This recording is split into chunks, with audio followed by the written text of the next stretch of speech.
యాదగిరిగుట్ట లక్ష్మీ నరసింహస్వామి వార్షిక బ్రహ్మోత్సవాలు అంగరంగ వైభవంగా జరుగుతున్నాయి. ఇవాటి నుంచి ఉదయం రాత్రి అలంకార సేవలో భక్తులకు స్వామివారు దర్శనమివ్వనున్నారు. బ్రహ్మోత్సవాల్లో 3వ రోజు సందర్భంగా మత్స్యావతారంలో భక్తులకు అభయమిచ్చారు.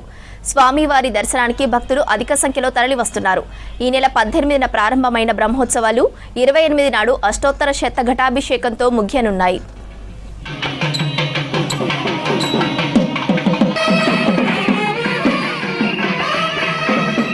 మంగళానాం నివాసాయ యాదాద్రీశాయ మంగళం.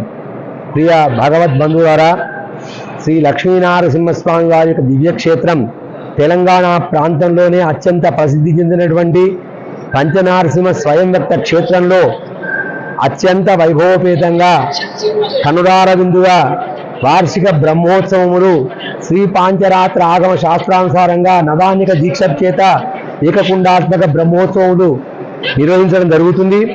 ఈరోజు స్వామివారి యొక్క సన్నిధిలో వేద పారాయణములు, అలాగే రామాయణ, ఇతిహాస, భారత, భాగవత, పురాణ మూలమంత్ర అనుష్ఠాన జపాలను ఋత్విక్ వరేణ్యుల చేత 108 మంది ఋత్విక్కుల చేత ఈ యొక్క కార్యక్రమాలను ప్రారంభించడం జరిగింది.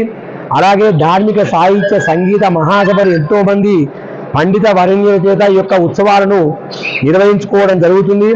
ఈరోజు విశేషంగా ప్రథమంగా అలంకారంగా స్వామి నృసింహస్వామి వారు దశావతారాలలో మొదటి అవతారమైనటువంటి మత్స్యావతారంలో పురవీధులలో ఊరేగించి భక్తులందరికీ కూడా కనువిందుగా అలంకారంలో దర్శనమిచ్చారు. ఈరోజు దశావతారాలలో మొదటైనటువంటి మత్స్యావతారాన్ని మనం సేవించుకోవడం జరిగింది. మత్స్యావతారం యొక్క విశేషము వేద ఉద్ధరణకై వచ్చినటువంటి అవతారమే మత్స్యావతారం. వేదములను రక్షించడం కొరకు స్వామివారు సోమకాసురుడు అనేటువంటి రాక్షసుని సంహారం చేసేసి వేదాలను రక్షించి మనందరికి కూడా ఇచ్చినటువంటి అవతారం అత్యంత విశేషమైనటువంటిది.